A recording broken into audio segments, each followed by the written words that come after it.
Улуттук мамлекеттик комитет төрагасы, мамлекеттик делимитация, демаркация комиссиясынын төрагасы Жетинов Саймон Сатарович менен чогуу протокол кол койдук.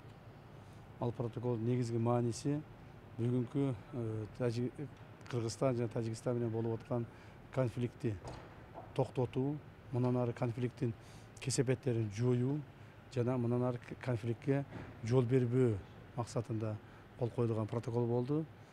Ал протоколдун негизинде жергиликтүү бийлик органдары күч түзүмдөрүнө, жергиликтүү бийлик органдарына бир нече тапшырмалар коюлду жана ошолор аткарылат. Аны биз өзүбүз көзөмөлгө алып турабыз.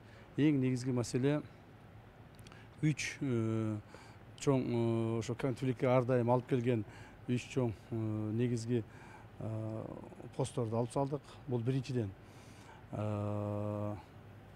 Тажикстан тараптан Бидок погран заставасы, Кыргызстан тараптан Тамдык погран заставасы толук бойдон алынып, консервация болуп, ал жерде аскер кызматкерлери дагы жана жөнөкөй адамдар дагы болбой турган болду.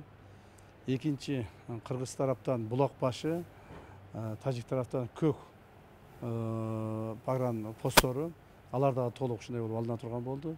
Үчүнчүдөн, Тажик тараптан Кайратчыкум, Кыргыз тараптан Каттатус посттору толук бойдон алынып, ошол жерлерде жана башында айткандай бир дагы аскер кызматкери жана жөнөкөй жарандар болбой турган, ал жерге эч ким чыкпай турган болду. Андан сырткары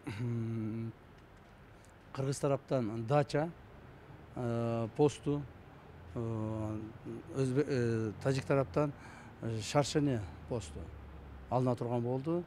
Ушинтип 4 пост Кыргыз тараптан, 4 пост Тажик тараптан алынып, мурдагы болуп аткан конфликттин булактарын жокко чыгарууга мүмкүнчүлүк түзүлдү. Мындан сырткары экинчи пункт менен биз дагы чечим кабыл алдык.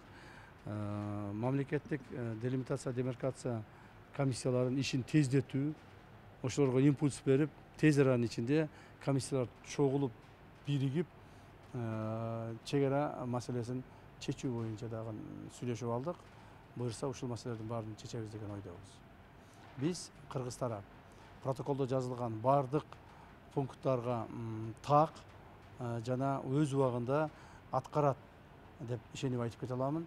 Жана Тажик тараптан дагы ушул маселени биз талап кылабыз.